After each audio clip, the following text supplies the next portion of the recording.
Magandang hapon mga kasipag. Nandito ako ngayon sa aking sa aking kubo sa bundok. Yan, para magpatuka ng manok. Tsaka mamaya magsisibak ako ng kahoy, dadalhin ko sa bahay namin sa baba.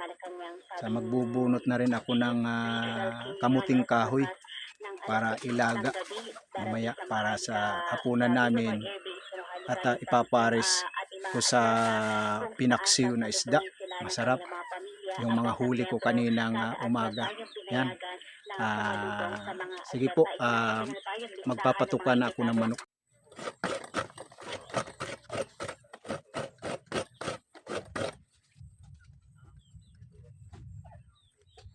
Yan. Yan mga kasipag, mga alaga kong manok. Pinatuka ko ng kinudkod na niyog. Yan, at saka crack corn. Yan. Meron akong lalaki doon. Labuyo yan. Pero pag nakapagpalain ako, pakakawalan ko yan. At dito lang naman yan, hindi lalayo kasi may mga babae. Yan.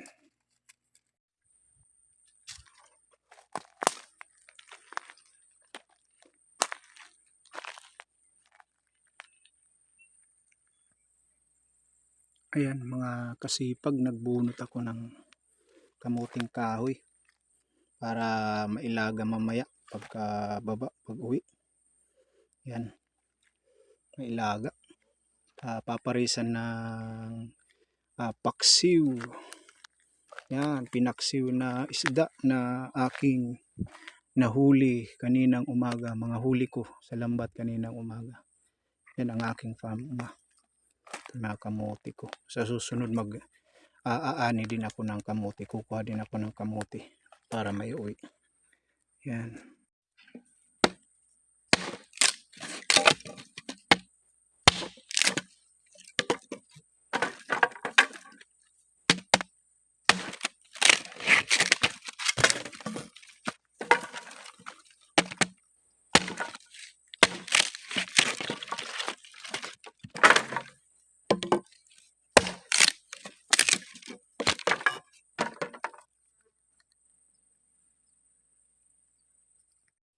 Ayan mga kasipag, kompleto na ang aking misyon ng aking pag-akyat ngayon dito sa aking sa bundok.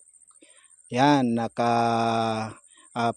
kuha na ako ng panggatong at nakapamitas pa ako ng adubuhin naming paborito ko na kangkong at may sili pa ako at nakapagbunot pa ako ng kamuting kahoy. Yan sa loob ng aking singlot na ilalaga namin mamaya panghapunan, pares ng paksiw na mga huli ko kaninang umaga ng aking panglalambat, at nakapagpatuka na rin ako ng aking mga manok. Kasama ko pa rin ang aking mga supportive na mga alagang aso. Salamat po mga kasipag sa inyong patuloy na panunood at pagtangkilik sa aking channel on YouTube, ang Marabot Rocks TV. Hanggang sa muling video ko po na i-upload. Maraming salamat po. Magandang hapon. Uwi na po ako. Baka gabihin ako sa daan. Maraming salamat po.